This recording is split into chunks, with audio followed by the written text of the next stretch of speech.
ధనుసు రాశి వారికి ఒకవైపు అర్ధాష్టమని సంచార స్థితి జరుగుతూ ఉండగా చాలా అరుదైనటువంటి త్రిగ్రహ సంచార స్థితి తృతీయ స్థానంలో ఉన్నప్పుడు మాఘ పూర్ణిమ సందర్భంగా సంపూర్ణమైన రవి పుష్యార్క యోగాన్ని ఎలా పొందాలి, మహాదేవుడికి ఎలాంటి పదార్థంతో అభిషేకం చేయడం వలన సకల గ్రహ దోషాలు తొలగి సప్తమంలో ఉండబడిన గురుదోషం తొలగించుకొని ఐశ్వర్యం ఎలా పొందాలో ఈ వీడియోలో సవివరంగా సంపూర్ణంగా తెలుసుకుందాం.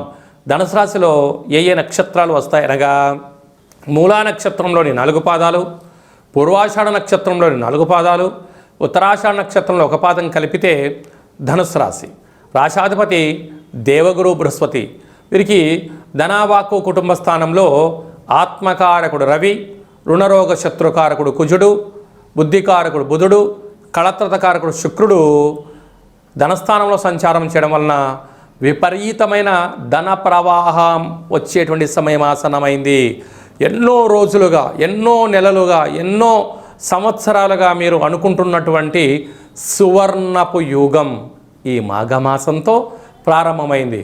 అనగా అంటే డబ్బులు లేనప్పుడు, అంటే వేసవి కాలంలో ఒక ఆకాశం నుంచి ఒక చుక్క నీటి పడితే చాలు అని భూమి ఎలా ఎదురు చూస్తూ ఉంటుందో బీటలు వారినప్పుడు ఒక్కసారిగా ఒక జల ప్రవాహం వస్తే ఆ నీటిని ఏం చేయాలో అర్థం కాని పరిస్థితి ఎలా ఉంటుందో పుడమి తల్లికి మీకు కూడా ఎన్నో రోజులుగా మీరు ఉద్యోగ ప్రయత్నము, వ్యాపార ప్రయత్నము, వివాహ ప్రయత్నము, అంటే మీరు చేయని ప్రయత్నమే లేదు, చేసి జీవితంలో అలసిపోయారు.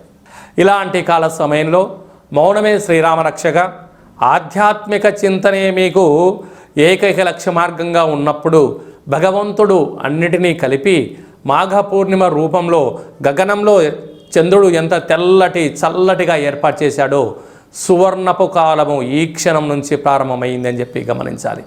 కనుక ఇలాంటి కాల సమయంలో మాఘ పూర్ణిమ సందర్భంగా తెల్ల జిల్లేడు వృక్షం దగ్గర విశేషంగా పసుపు రంగు కలిగినటువంటి పుష్పాలతో అర్చన చేయడము, వీలైతే పసుపు వస్త్రాన్ని తెల్ల జిల్లేడు వృక్షానికి అలంకారం చేయడము, వసతి కలిగితే ఆ వేరును తీసుకొని వచ్చి సింధూరం పూసి పూజ చేసుకొని ఇంట్లో పెట్టుకోవడము. అలాగే మహాశివరాత్రి సందర్భంగా ఒకవైపు అర్ధాష్టమని శని సంచార దోషము, త్రిగ్రహ సంచార స్థితి, చతుర్గ్రహ సంచార స్థితి దోషము, సప్తమంలో గురు దోషాన్ని తొలగించడం కోసము, అంటే చక్కెరంతో నీటితో బెల్లం పాకంతో కూడుకున్న నీరునైనా, చక్కెర నీటినైనా, కొబ్బరి నీటితోనైనా, లేకపోతే చెరుకు రసంతోనైనా మహాదేవుడికి అభిషేకం చేయడము, ఆ చక్కెర రసాన్ని భక్తులకు ప్రసాదంగా తీర్థంగా మీరు అందజేయగలిగితే సకల గ్రహ దోషం తొలగిపోతుందని చెప్పి గమనించాలి. అదే